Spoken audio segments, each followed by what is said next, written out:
সবাইকে সংবাদ এক নজরে স্বাগত। সঙ্গে আছি তাসমিয়া জেরিন। জুলাই অভ্যুত্থানের চেতনা ধারণ করে কাজ করতে মাঠ প্রশাসনকে নির্দেশ দিয়েছেন প্রধান উপদেষ্টা ডক্টর মোহাম্মদ ইউনূস। তিনি বলেন, মাঠ প্রশাসনই আসল সরকার।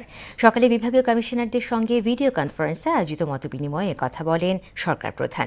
পুলিশের মধ্যে যারা অপরাধে জড়িত তাদের অবশ্যই শাস্তি হবে উল্লেখ করে তিনি বলেন, বাকিরা নির্ভয়ে দায়িত্ব পালন করতে পারেন।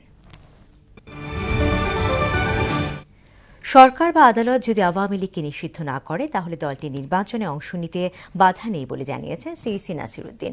সকালে চট্টগ্রাম সার্কিট হাউসে ভোটার তালিকা হালনাগাদ ও ত্রয়োদশ জাতীয় সংসদ নির্বাচন উপলক্ষে নির্বাচন কর্মকর্তাদের সঙ্গে মতবিনিময় সভায় তিনি একথা বলেন। নির্বাচন কমিশন এখন সম্পূর্ণ স্বাধীন বলে দাবি করেন সিইসি।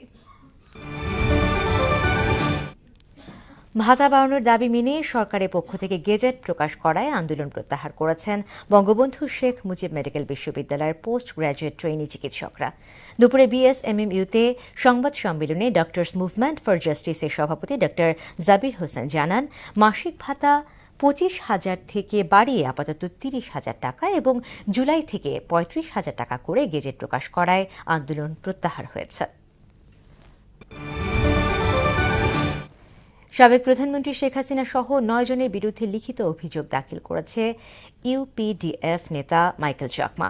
সকালে আন্তর্জাতিক অপরাধ ট্রাইব্যুনালে চিফ প্রসিকিউটর কার্যালয়ে অভিযোগ দায়ের করেন তিনি। 2019 সালের 9 এপ্রিল মাইকেল চাকমাকে তুলে নিয়ে যাওয়া হয় বলে অভিযোগ করে তার পরিবার এবং সংগঠন। এরপর গত 7 অগস্ট ফিরে আসেন মাইকেল।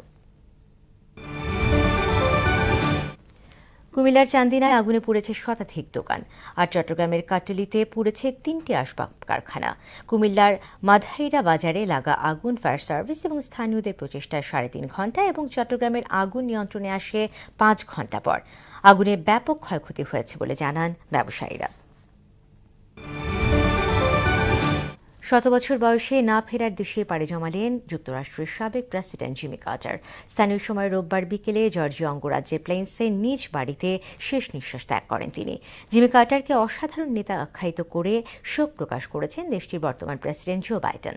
ডোনাল্ড ট্রাম্প, সাবেক প্রেসিডেন্ট বিল ক্লিন্টন এবং জর্জ ডব্লিউ বুশ সহ শোক প্রকাশ করেছেন আরও অনেকে।